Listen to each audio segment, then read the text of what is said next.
দশম শ্রেণীর ছাত্রছাত্রীরা আগামীকাল ইতিহাস পরীক্ষা রয়েছে। সেই ইতিহাস পরীক্ষায় 4 মার্কের যে প্রশ্ন, যেগুলি কিন্তু কমন নিয়ে খুবই সকলে কনফিউশনে থাকে, তো সেই 4 মার্কের প্রশ্ন কোনগুলি আসতে চলেছে দেখে নাও। দেখতে পাচ্ছ প্রথমে যে প্রশ্নটি 4 মার্কের বিভাগ ঘ পয়েন্ট অনে এই 4টি প্রশ্ন করতে হবে। 1, নারী শিক্ষা বিস্তারে ঈশ্বরচন্দ্র বিদ্যাসাগরের ভূমিকা কী ছিল?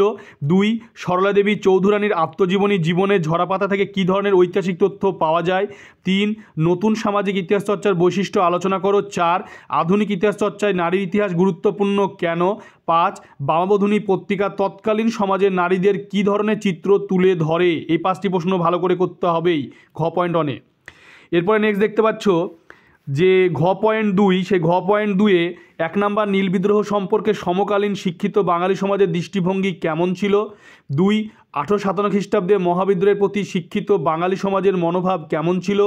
3, আনন্দমঠ উপন্যাসটি কিভাবে জাতীয়তাবাদী চেতনা বিস্তারে সহায়তা করেছিল? 4, ভারতের জাতীয়তাবাদী আন্দোলনে ভারত সভার কী ভূমিকা ছিল? এই 4টি প্রশ্ন করতে হবে ভালো করে। এরপর নেক্সট যে প্রশ্নগুলি রয়েছে উপবিভাগ ঘ পয়েন্ট 3-তে সেটি দেখে নাও। 1, কারিগরি শিক্ষার বিকাশে বেঙ্গল টেকনিক্যাল ইনস্টিটিউটের কী ভূমিকা ছিল? 2, টিকা লেখো জাতীয় শিক্ষা পরিষদ একা আন্দোলন। 3, 20 শতকে উপনিবেশ বিরোধী আন্দোলনে বামপন্থীদের ভূমিকা কেমন ছিল সংক্ষেপে আলোচনা করো। 4, ভারত ছাড়ো আন্দোলনে কৃষক ও শ্রমিক শ্রেণীর ভূমিকা লেখো। অথবা বঙ্গভঙ্গ বিরোধী আন্দোলনে শ্রমিক শ্রেণীর ভূমিকা কী ছিল তা লেখো। এই 4টি প্রশ্ন উপবিভাগ ঘ পয়েন্ট 3-র জন্য প্র্যাকটিস করতে হবে বা মুখস্থ বা দেখে যেতে হবে। এরপরে তোমরা দেখতে পাচ্ছ ঘ পয়েন্ট যে 4, সেই ঘ পয়েন্ট 4-এ উপবিভাগ ঘ পয়েন্ট 4 দেখো।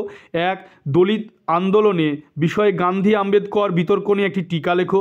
2, উদ্বাস্তু সমস্যা সমাধানে ভারত সরকার কী কী উদ্যোগ গ্রহণ করেছিল? 3, সংক্ষিপ্ত টিকা লেখো দেশ বিভাগ ও উদ্বাস্তু সমস্যা। 4, স্বাধীনতার পর হায়দ্রাবাদ রাজ্যটি কিভাবে ভারতভুক্ত হয়েছিল? এই 4টি প্রশ্ন ঘ পয়েন্ট 4-এর জন্য দেখে যেতে হবে বা মুখস্থ করে যেতে হবে। তোমরা এই প্রশ্নগুলি করে যাও, আগামীকাল 4 মার্কের প্রশ্নগুলি আসার সম্ভাবনা রয়েছে।